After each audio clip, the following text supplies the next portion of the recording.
জয়গুরু, শুভ সন্ধ্যা সকলকে আমার জয়গুরু। পরম প্রেমময় শ্রী শ্রী ঠাকুর এবং জগৎজননী শ্রী শ্রী বড়মা। আজ শ্রাবণ মাস পরিক্রমা চলছে। এখন আমরা সকলেই জানি এটা শ্রাবণ মাস চলছে।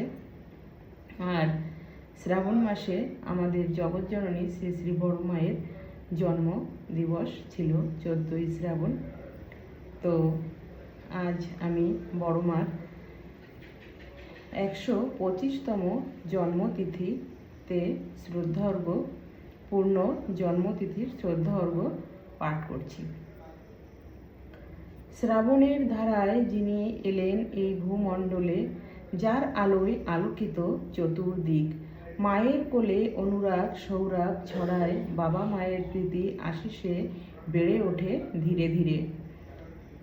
কৈশোরকালের কিশোরী এলেন পুরুষোত্তমের ঘরণী রূপে, নতুন পরিবেশে শেখার আকুল আগ্রহে। জীবন এগিয়ে চলে নতুন নতুন ছন্দ দোলায়, শ্বশুর শাশুড়ির স্নেহের ছায়ায় কত কিছু জানে শেখে, দায়িত্ববোধ পারঙ্গময় হয়ে ওঠে। বাড়ির প্রত্যেকের প্রতি তার নজর ছিল তীক্ষ্ণ সেবায়, স্বামীর প্রতি অটুট টান, প্রতি মুহূর্তের দৃষ্টি তার লক্ষ লক্ষ ভক্তজনের কাছে জগৎ জননী রূপে, লক্ষ লক্ষ ভক্তজনের কাছে জগৎ জননী রূপে নির্লোভ প্রতিময় সৌকর্যে বাঙ্গায়। সাধনা মার্গের উদ্ভাসিত স্নেহ মায়ায় মমতায় নিপুণ নিষ্ঠায় তেজময় মাতৃমূর্তি, চাঁদের স্নিগ্ধ আলোয় মনের মনে কোঠায় তিনি আজও অম্লান দ্যুতিময় সৌরভে।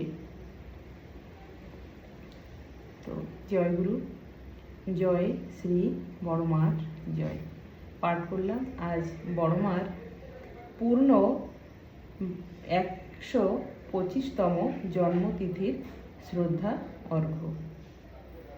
সকলে ভালো থাকবেন, সুস্থ থাকবেন।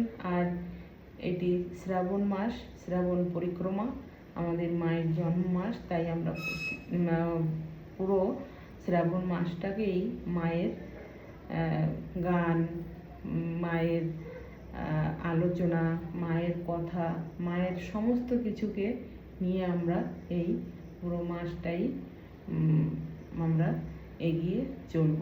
শ্রাবণ মাস পরিক্রমা আমরা করব। তো সকলে ভালো থাকবেন, সুস্থ থাকবেন।